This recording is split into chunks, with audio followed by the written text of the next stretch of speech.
Startup Turkey Webraz TV is continuing with the interviews. We are with Joachim Beierland. I am very sorry about my pronunciation. Joachim Beierland. Joachim Beierland. That is good. That's good. I'll not try again. Perfect. So, what do you think about the event? It's a great event. We have to say it's my first time I'm here. So last year I was just starting with my activities. I'm teaching at Borsig University entrepreneurship. I just started. I couldn't join last year. This year I'm here and I'm meeting a lot of friends, plus amazing startups. The international venture capital scene is here. I think we have more than 600 people, and besides you've seen the weather, it's perfect. It's a perfect event. We like it very much. I think it's a leading event for entrepreneurs in Turkey. So you live in Turkey. I'm living in Turkey actually. Yes, so you have a unique view on the startup ecosystem. What's different in Turkish startup ecosystem than global, or what's similar? I mean, first let me say something, just comparing that for 1 year ago or 2 years ago.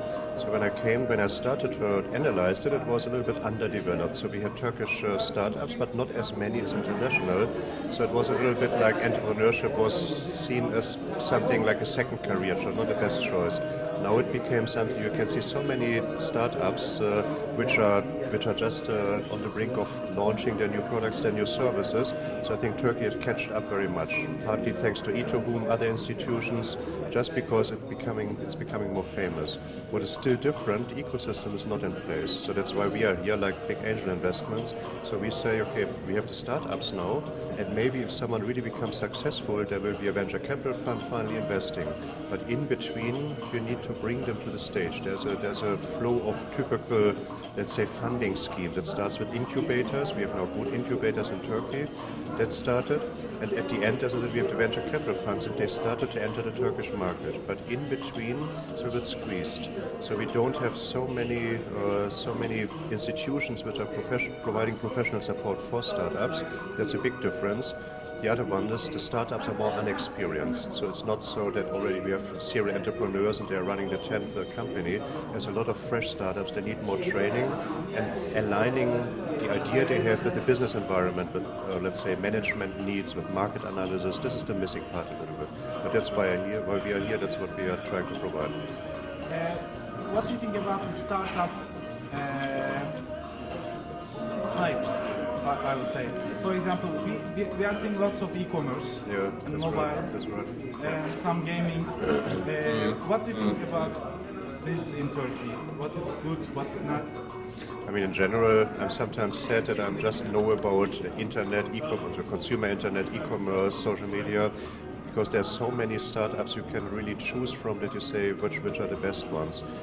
Compared to that, there are other sectors like energy, health, like natural products, agricultural products, or let's say cosmetics, whatever. They are interesting, but we don't know about them.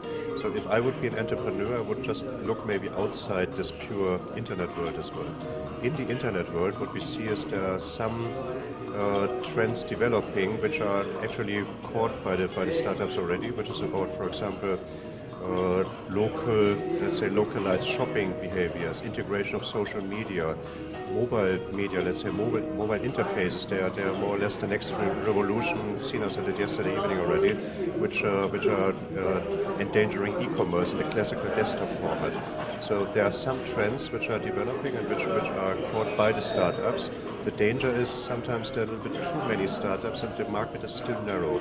So the perspective is very Turkish for most of the entrepreneurs. It would be good if they could widen their perspective and say, okay, so who may enter the market from abroad if the market is so interesting, or if I'm good, how can I enter other markets? So the global perspective is a little bit something that had to be added, I think.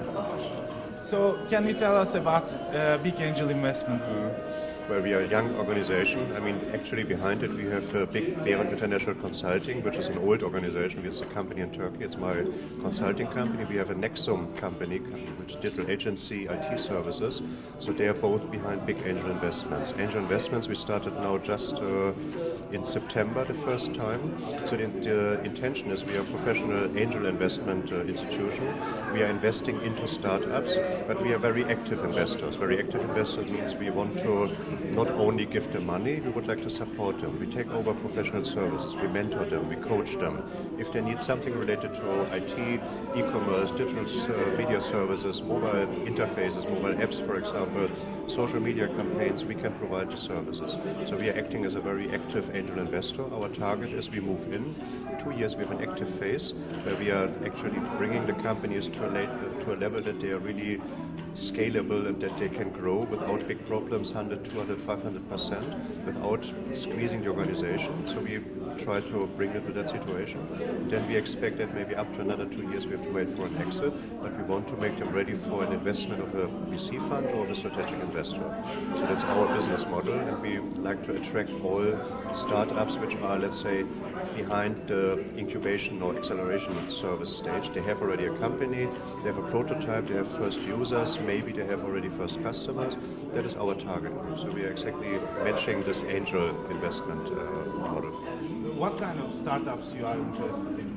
E-commerce? It's mainly, we are. That's same way where you are active, where everybody here is active in this market. So consumer internet, it means e-commerce mainly, everything related to mobile business, social media related issues, software parts. So all these parts where actually my companies are working in, and where we try to be an expert.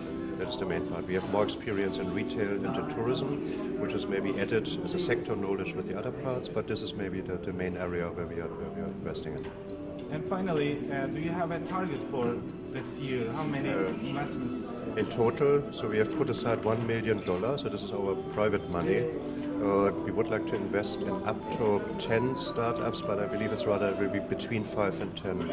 So this year we would like to see 5 startups enlisted. 2 of them we are in a, let's say, in a stage of term sheet negotiations. We hope we can materialize pretty fast, and until summer I would like to see 4 or 5 companies already. If we can invest in 5 plus this year, it's great. Then we would like to continue the same speed the next years if we're successful. Sounds great. We are waiting for the good news from your side. We will try our best not to disappoint you. Thank you very much. Thank you very Thanks much. a lot. Thanks for the interview. Thank you.